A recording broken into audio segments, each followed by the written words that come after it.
নমস্কার, আমি ভূমি। আমার আরও একটি নতুন ব্লগে আপনাদের সকলকে স্বাগত জানাই। চলুন শুরু করছি আজকে আরও একটি নতুন ব্লগ।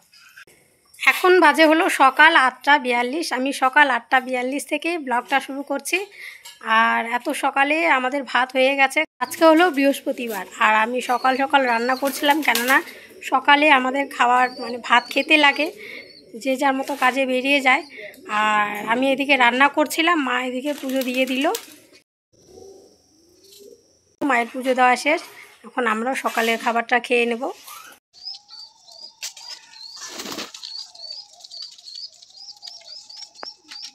আমাদের খাওয়ার আগে এনাদেরকে দিয়ে দিলাম খেতে, কেননা সকাল থেকে এদেরকে কিচ্ছু দেওয়া হয়নি, তাই এখন একটু দানা দিলাম। এখন চলে এসেছি রান্নাঘরে খেতে। বাবার আর ভাইয়ের খাওয়া হয়ে গেছে, এখন মা আর আমি খাবো। হাঁড়িতে রয়েছে ভাত, তারপরে করেছি ঢ্যাঁড়স ভাজা আর কচু দিয়ে মুগ ডাল। ব্যাস এটুকুই সকালের খাবার। আর কেটে নিয়েছি লেবু। খাওয়ার আগে ভাবলাম রান্নাঘরটা একটুখানি গুছিয়ে নেই, কেননা আমি গুছিয়ে রাখিনি। সবজি যে কেটেছিলাম ঝুড়িগুলো ওই দিকে নিয়ে গিয়ে আমি কেটে রাখি সবসময়, কেননা এই ভেতরের দিকটা তো অন্ধকার থাকে, সেজন্য। সবজির ঝুড়ি দুটোকে তাদের জায়গা মতো রেখে দিলাম, এরপর বয়মগুলোকে রেখে দেবো এক এক করে।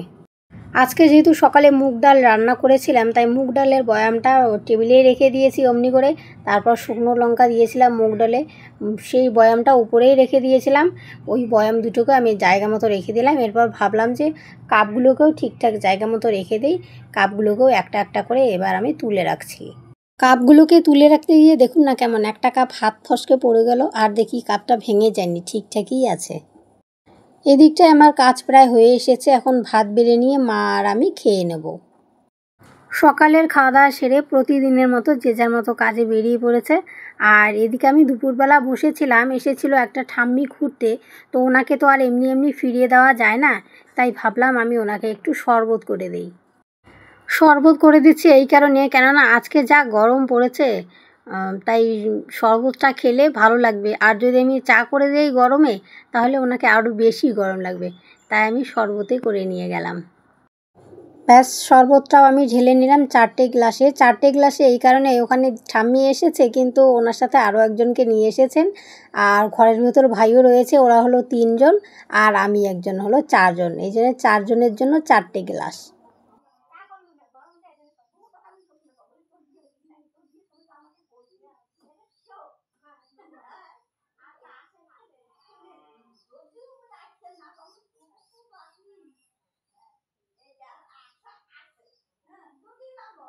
ঘরের ভেতর আমি আর ক্যামেরা নিয়ে গেলাম না, এই কারণে নিয়ে গেলাম না ওনাদের যদি খারাপ লাগে তাই। আর ওখানে দাঁড়িয়ে দাঁড়িয়ে ওনাদের সাথে একটু গল্প করছি। আর ভাইও রয়েছে, ভাই গল্প করুক আর শরবত খাক ওনাদের সাথে, আর আমি বাইরে এসে আমার শরবতটা খেয়ে নেব। ওনারা এসেছেন এমনি ঘুরতে, আর ওই জন্য শরবত করে দিলাম, একটুখানি গল্প করে ওনারা চলে যাবেন। এদিকে আমিও আমার শরবতটা ঢেলে নিলাম। দুপুরে আমাদের বাড়িতে সেরকম রান্না হয় না, এই কারণে হয় না, কেননা দুপুরে তো কেউই বাড়িতে থাকে না, বাবা মা। আর এদিকে আমি রয়েছি, ভাই রয়েছে, ছোট ভাই রয়েছে, বড় ভাইও তো নেই বাড়িতে, তাই দুজনের জন্য আর দুপুরবেলা সেরকম রান্না আমি করি না। সকালে যে রান্না করি যা, ওইখান থেকেই ভাত থাকে, ওইটাই আমরা দুপুরে খেয়ে নিই। শরবত খাওয়া শেষ করে ঠাম্মিরাও চলে গেলেন। আর এদিকে আমি যে কানাইডিঙা ফুলগুলো এনেছিল বাবা, সেগুলো আমি শুকোতে দিলাম। এগুলো শুকোলে রেখে দেবো বয়ামে করে, কেননা এগুলো জন্ডিসে খুব দরকারি, তো জন্ডিস হলে পরে এগুলো খেলে সেরে যায়। কানাইডাঙ্গা ফুলগুলো আমি শুকোতে দিলাম।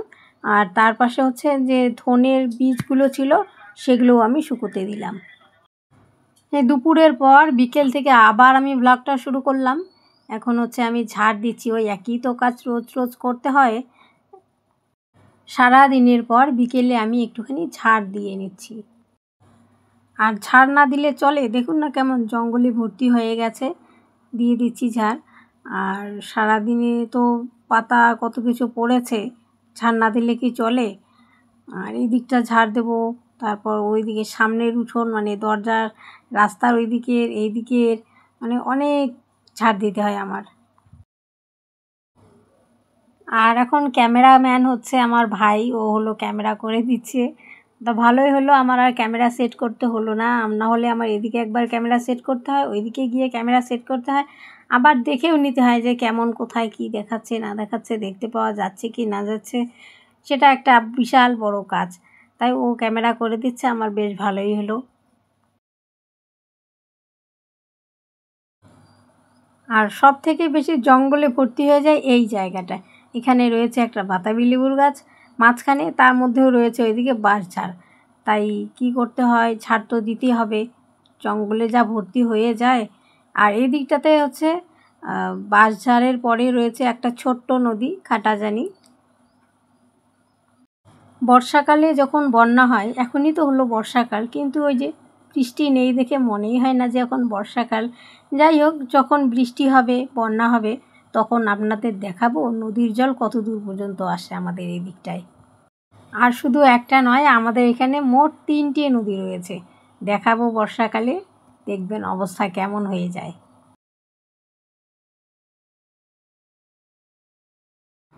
গল্প বলতে বলতে আমার ওই দিকের ঝাড় দেওয়া শেষ হয়ে গেছে। এখন চলে এসেছি রাস্তার এই দিকটার উঠোনটায়। এখন এইটুকু ঝাড় দিলে, আর সামনের দিকে আরেকটু রয়েছে, সেটুকু ঝাড় দিলে হয়ে যাবে আমার ঝাড় দেওয়া।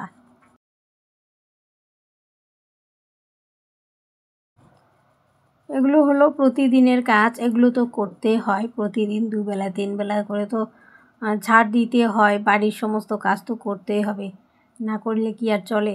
যাই হোক, গল্প বলতে বলতে এদিকে আমার ঝাড় দেওয়া হয়ে গেছে, মানে আমার বিকেলের কাজও প্রায় শেষ। এখন একটু বসে থেকে সন্ধ্যের পরে আবার শুরু করছি।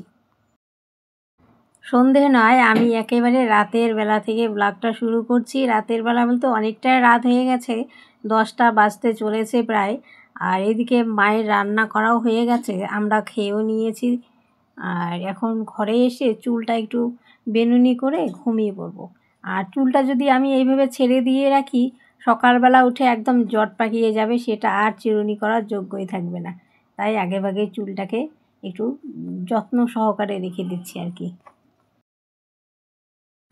ব্যাস হয়ে গেছে চুলের যত্ন নেওয়া। এরপর বালিশটা এনে বিছানায় রেখে দিলাম, ঘুমিয়ে পড়বো বলে।